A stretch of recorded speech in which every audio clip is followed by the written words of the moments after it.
자, 옆 사람과 인사하시죠. 예, 메리 크리스마스. 네.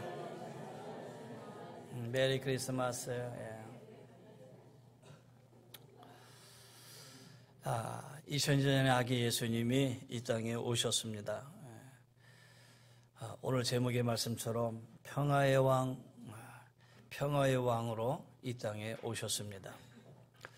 그 평화의 왕으로 이 땅에 오신 예수님, 오늘 마지막 절에 이렇게 얘기합니다. 땅에서는 하나님이 기뻐하신 사람들 중에 평화로다.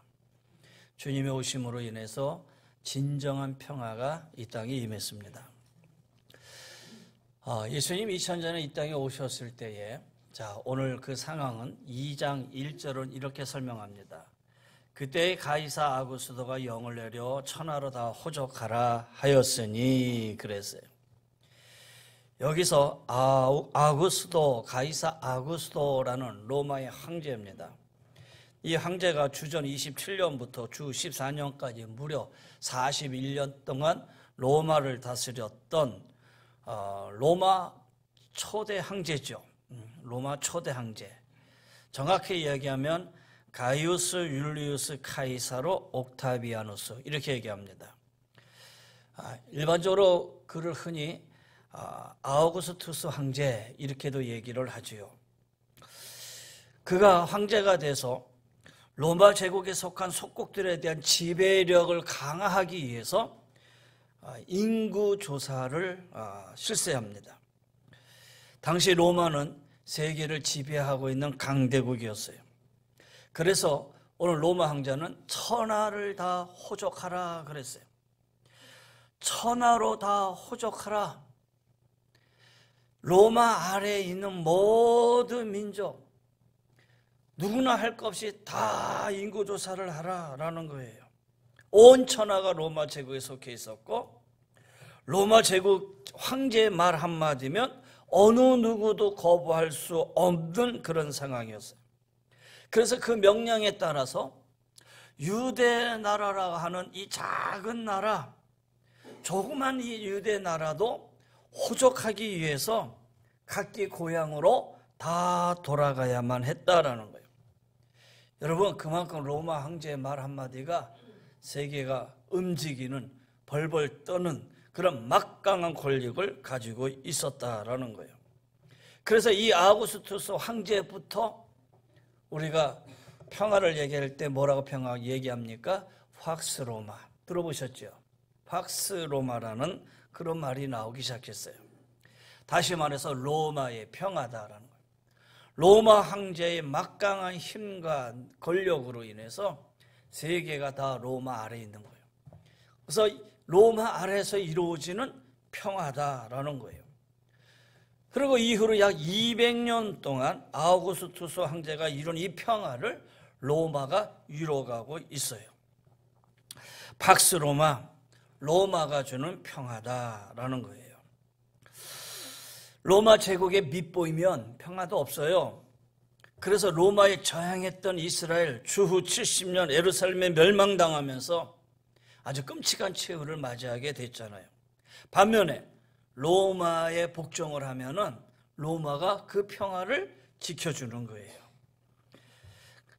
바로 오늘 이 말씀은 바로 그런 시대예요. 팍스 로마 시대.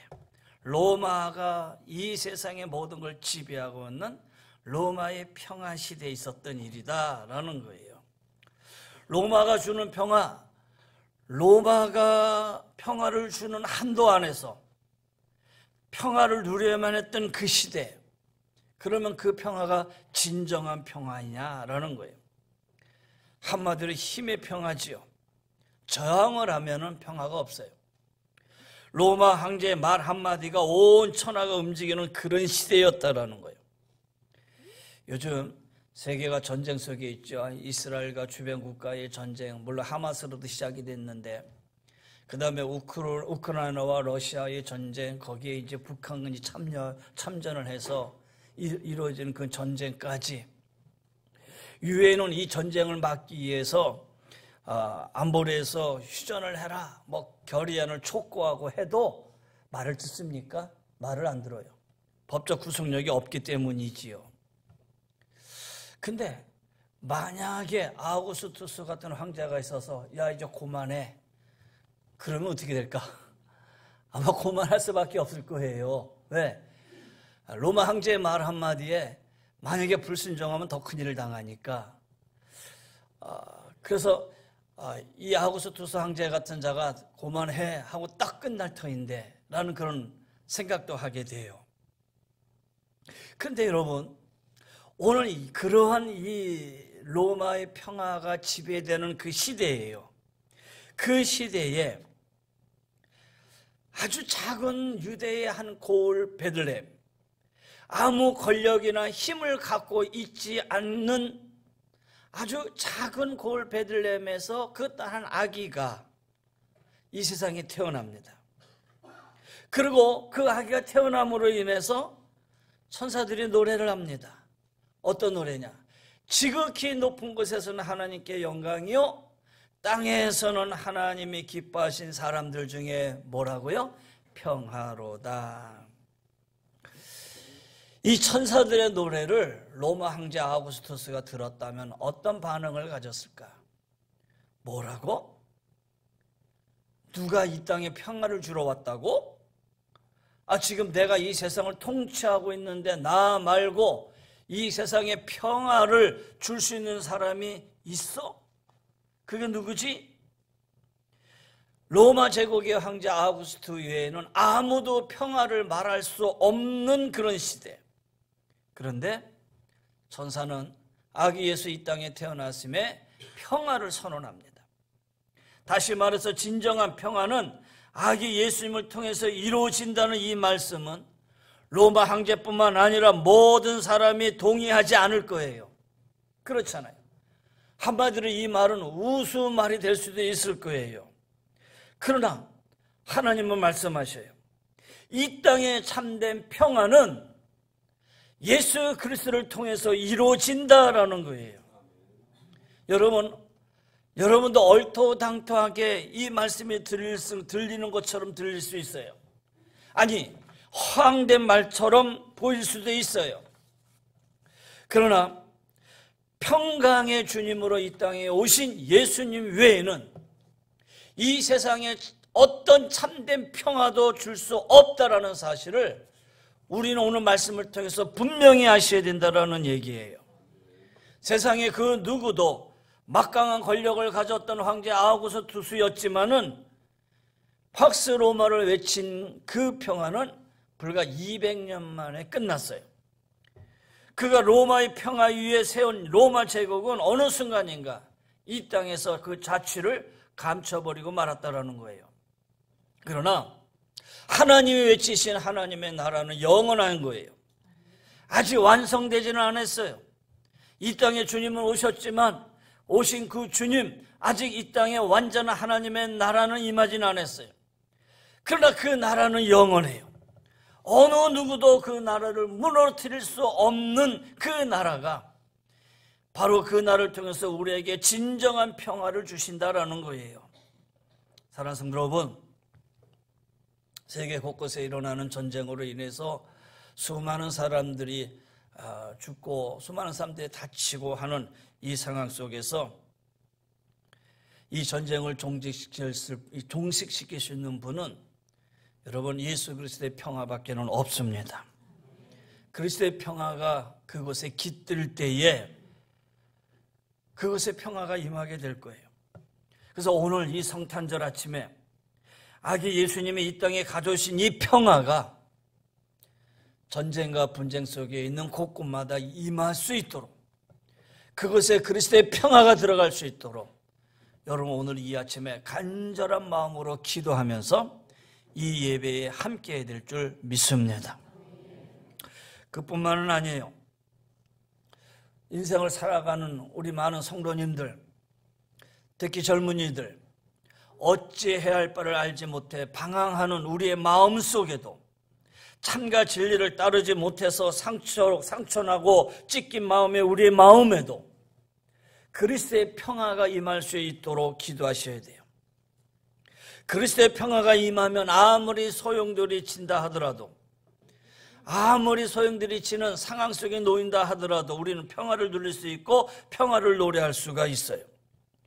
꿈꾸는 것이 이루어지지 않아 고달플지라도, 누군가로 인해 상처받고 쓰라림으로 눈물 흘릴지라도 우리 안에 그리스도의 평화가 임하면 우리는 그 모든 어려움을 이겨낼 수가 있다라는 거예요. 사랑하는 성도 여러분, 지금 여러분 각자의 마음속에 그리스도의 평화가 임하게 되기를 주의 이름으로 간절히 축원합니다. 그리고 여러분 마음의 문을 열고 내 안에 그리스도의 평화가 임하시옵소서 여러분 기도하시길 바랍니다. 더 나아가 여러분의 가정에도 이 평화가 임하기를 간절히 바랍니다. 사랑하고 신뢰하여야 하는 부부 사이에 생겨난 이 갈등을 이길 수 있는 방법, 부모와 자녀 사이에 극복되지 않고 남아있는 이 쓴뿌리와 같은 이 갈등을 이길 수 있는 방법도 한 가지밖에 없습니다. 그리스도의 평화입니다. 여러분의 가정에 그리스도의 평화가 임할 때 하늘의 평화로 회복될 수 있는 거예요. 여러분 오늘 이 아침에 기도하시길 바랍니다. 여러분의 가정에 그리스도의 평화가 임할 수 있도록 간절한 마음으로 간구하고 기도하시기를 바랍니다. 더 나아가 이 사회 구석구석에 여전히 존재하고 있는 갈등, 세대 간의 갈등, 지역 간의 갈등, 빈부의 갈등, 이념의 갈등, 정치 속 안에서 혼란을 이야기되고 있는 이 상황 속에서 그것을 치유하고 이겨낼 수 있는 방법은 그리스도의 평화뿐입니다. 사랑하는 성도 여러분, 그리스도의 평화가 오늘 이 사회 구석구석에 임할 수 있도록 기도하시기를 바랍니다. 그리스도의 평화가 모든 갈등을 평화로 메꿔줄 것이기 때문입니다. 그래서 오늘 우리는 주님, 사람들 중에 평화로 임하신 하나님, 하나님이 기뻐하신 사람 중에 평화라고 하셨사오니 그 평화가 세계 곳곳에 전쟁 가운데 있는 곳에 임하게 해주시고 우리의 작은 심령 마음에 임하게 해주시고 우리의 가정에 임하게 해주시고 더 나아가 이 사회, 이 민족 위에 곳곳에 흩어져 있는 갈등 속에 있는 이 민족, 수많은 갈등이 있는 이 나라 이 민족 안에 하나님 임재하여 주옵소서. 여러분 오늘 이 예배 가운데 우리는 간절한 마음으로 하나님 앞에 간구하고 기도해야 할 것입니다. 평화는 권력이나 힘으로 만들어지는 거 아닙니다. 그리스도의 평화를 제가 이렇게 얘기하고 있는 것은 평화는 힘과 권력으로 이루어지는 것이 아니라 희생을 통해서 이루어지기 때문입니다. 예수님께서 이 땅에 오신 이유는 주님 자신이 평화를 이루기 위해서 낮아지셨기 때문입니다. 희생하셨기 때문입니다. 자기를 버리고 이 땅에 오셨기 때문입니다. 자기를 비우고 가장 낮은 자리에 오셨기 때문에 희생을 통해서 이루어진 그 평화가 참된 평화다라는 거예요. 그러면 희생을 통해 이루어진 그 참된 평화는 예수님 스스로가 당신의 십자가를 통해서 이 평화를 우리에게 이루어 주셨기 때문입니다. 아무 죄도 없으신 주님께서 죄인들의 손에 넘겨져 정죄를 받으시고 하나님의 어린 양으로 세상 죄를 지고 십자가에 죽으심으로 이 땅에 진정한 하나님의 평화가 임하게 된 것이라는 거예요. 그것만이 평화를 이루는 방법이에요. 나라와 나라 사이의 평화가 깨어지는 이유는 자기들의 이익을 포기하지 않기 때문이잖아요. 스스로 희생하려고 하지 않기 때문이에요. 사람과 사람 사이에 갈등이 생기는 이유도 다르지 않습니다. 스스로 희생하지 않기 때문입니다. 내 손의 것을 포기하지 않고 움켜쥐고서는 결코 평화는 이룰 수 없기 때문입니다. 그러나 예수님이 이 땅에 오시면서 당신의 모든 것을 다 포기하셨어요. 이 땅에 사시면서 희생이 무엇인지 우리에게 가르쳐 주셨어요. 마지막에는 예수님 자신의 생명까지도 기꺼이 내어놓으셨어요. 그것만이 이 땅의 평화를 만드는 가장 귀하고 가장 아름다운 방법임을 그분이 아시기 때문이에요. 그렇게 만들어 놓으신 주님의 평화가 하나님 오늘 우리 가운데 임하시옵소서. 한국교회가 엎드려 예배하는 이 가운데 임하셔서 그 평화가 전 세계 우리의 심령에 우리의 가정에 이 나라에 임하시옵소서. 여러분 우리는 오늘 성탄절을 통해서 간절히 기도해야 하리라 생각합니다. 초대교회 성도들은 그래서 이 하나님의 평화, 예수님의 자기 희생에 관한 노래를 초대교회는 이렇게 노래했습니다. 너희 안에 이 마음을 품으라. 곧 그리스도 예수의 마음이니 그는 근본 하나님의 본체시나 하나님과 동등됨을 취할 것으로 여기지 아니하시고 오히려 자기를 비워 종의 형체를 가지사 사람들과 되셨고 사람의 모양으로 나타나사 자기를 낮추시고 죽기까지 복종하셨으니 곧 십자가에 죽으심이라. 이러므로 하나님이 그를 지극히 높여 모든 이름 위에 뛰어난 이름을 주사 하늘에 있는 자들과 땅에 있는 자들과 땅 아래에 있는 자들로 모든 무릎을 예수의 이름에 꿇게 하시고 모든 입으로 예수 그리스도를 주라 시인하여 하나님께 영광을 돌리게 하셨느니라. 빌립보서 2장에 있는 말씀입니다. 초대교회 성도들은 바로 이러한 하나님의 모습을 찬양을 했던 거예요. 이제 말씀을 정리합니다. 자기를 낮춰 이 땅에 오시고 자기를 낮춰 십자가에 죽으신 그 주님을 따라갈 수 있는 여러분이 되시기를 바랍니다. 평화의 왕이시여 우리에게 오시옵소서. 우리에게 주님의 평화를 주시옵소서. 우리가 이 시간에 이 기도만이 우리가 평화를 누리는 방법입니다. 오늘 우리에게 필요한 것은 세상의 힘으로 만들어지는 팍스로마가 아닙니다. 예수 그리스도의 정신으로 만들어질 팍스 그리스도입니다. 평화의 왕으로 이 땅에 오신 예수님만이 이 땅의 참된 평화임을 깨닫고 여러분 진정한 평화가 이 땅에 임할 수 있도록 오늘 25일 성탄절 이 예배를 통해서 진정한 그리스도의 평화가 임해서 2025년도에는 그 평화를 바라보고 소망으로 나아갈 수 있는 우리 사랑하는 모든 성도님들, 특별히 우리 크리스찬들이 다 되시기를 주의 이름으로 간절히 권면하며 축원합니다. 오늘 예배 후에 찬양하는 우리 찬양대 이 칸타타도 평화를 기원하면서 이 땅에 진정한 주의 평화가 임하시옵소서. 우리 찬양들이 기도하는 마음으로 이 찬양을 할 때 하나님 기뻐 받으시고 그 평화가 이 땅에 임하게 될 줄 믿습니다. 우리 이 평화를 기원하는 마음으로 우리 하나님 앞에 기도하는 이 시간이 되시기를 바랍니다.